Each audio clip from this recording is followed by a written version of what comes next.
बिहार चुनाव 2025, जहां चमकते चेहरे, बड़े वादे और भारी भीड़, सब कुछ देखने को मिला।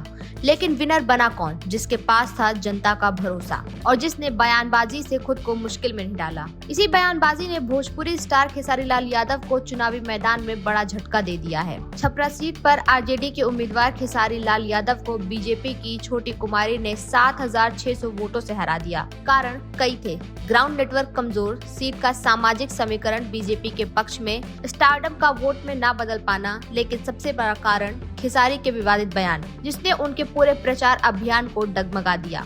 राम मंदिर में पढ़ के मैं क्या मास्टर बन जाऊंगा? राम मंदिर पढ़ के क्या मैं प्रोफेसर बन जाऊंगा कि मैं अफसर बन जाऊंगा? नहीं, वो आस्था है, वो अलग विषय है। लेकिन शिक्षा से इंसान देश चला सकता है। शिक्षा जरूरी है, मैं यही बोलता हूँ। चुनाव प्रचार के दौरान खेसारी लाल यादव का एक बयान पूरे बिहार में आग की तरह फैल गया। उन्होंने मन से कहा, राम मंदिर बनाने से क्या होता है? क्या किसी को नौकरी मिलेगी? क्या रोजगार मिलेगा? क्या किसी का स्वास्थ्य ठीक हो जाएगा? उन्होंने ये भी कहा कि सरकार को अयोध्या में राम मंदिर की जगह हॉस्पिटल बनाना चाहिए था। बस यहीं से पूरा राजनीतिक समीकरण बदल गया। यह बयानबाजी बीजेपी के लिए तुर्क का इक्कस बन गई। इस बयान ने धार्मिक और राजनीतिक दोनों मोर्चों पर खेसारी को भारी नुकसान पहुंचाया। हालांकि खेसारी को इससे कोई खास फर्क नहीं पड़ा और वह एक के बाद एक कई और विवादित बयान देते चले गए। राम मंदिर पर टिप्पणी करने के बाद खेसारी लाल ने अपनी एक रैली में कहा, हमें हराने के लिए कोई माई का लाल पैदा नहीं हुआ है। हम ब्रह्मा के लिखे हुए लकीर को भी मिटा सकते हैं। यह बयान विपक्ष ने अहंकारी और अभिमानी बताकर खूब उछाला।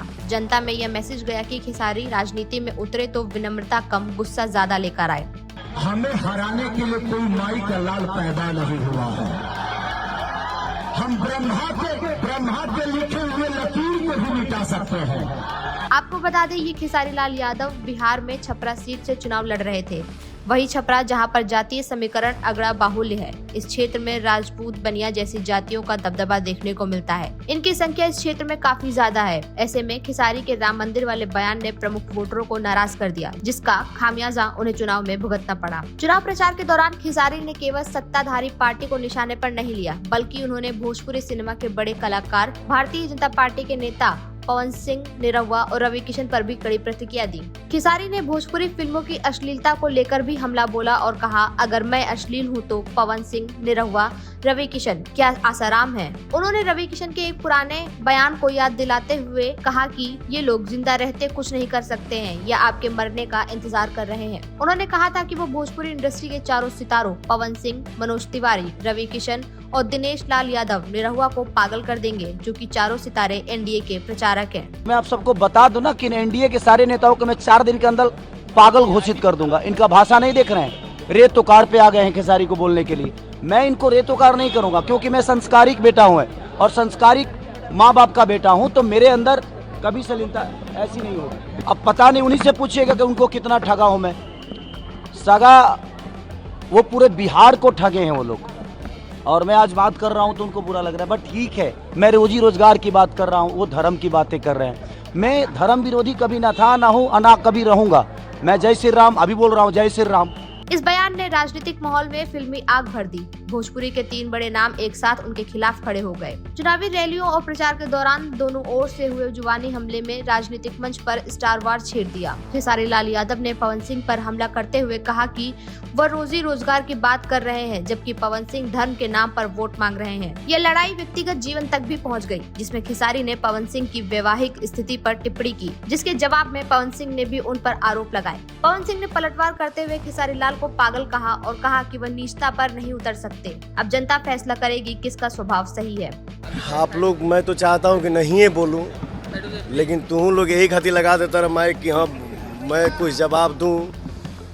तो देखा, हमरे भोजपुरी में एगो बात कहल जाला कि अधजल गगरी छलकत जाए, थोड़े धन में खल बौराए।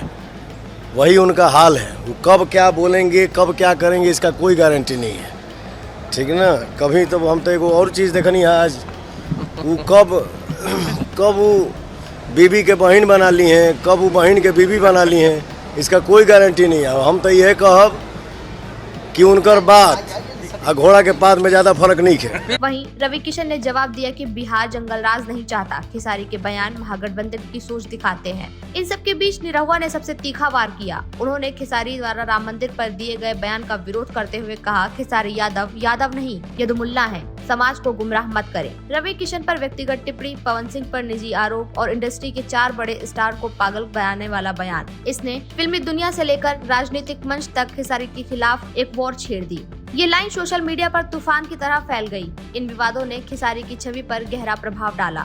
धार्मिक वोट नाराज हुआ, युवा वर्ग कंफ्यूज हुआ, भोजपुरी समर्थक 2 हिस्सों में बढ़ गए और विरोधियों ने हर बयान को पोस्टर, क्लिप्स और भाषणों में हथियार की तरह इस्तेमाल किया, जिसका असर रिजल्ट में देखने को मिला। नतीजे आने के बाद खेसारी शांत हो गए। उन्होंने एक पोस्ट ट्वीट करते हुए लिखा कि क्या हार में क्या जीत में, किंचित नहीं भयभीत मैं, संघर्ष पथ पर जो मिला ये भी सही वो भी सही। जनता मेरे लिए तब भी सर्वोपरि थी, आज भी है और हमेशा रहेगी। मुद्दा तब भी उठल बा, आगे भी उठी, जय बिहार। लेकिन राजनीति के मैदान में यह हार सिर्फ हार नहीं थी, एक संदेश था। स्टारडम चल सकता है लेकिन बयानबाजी उल्टी भी पड़ सकती है। Report Kirti Gupta, in news, Lucknow.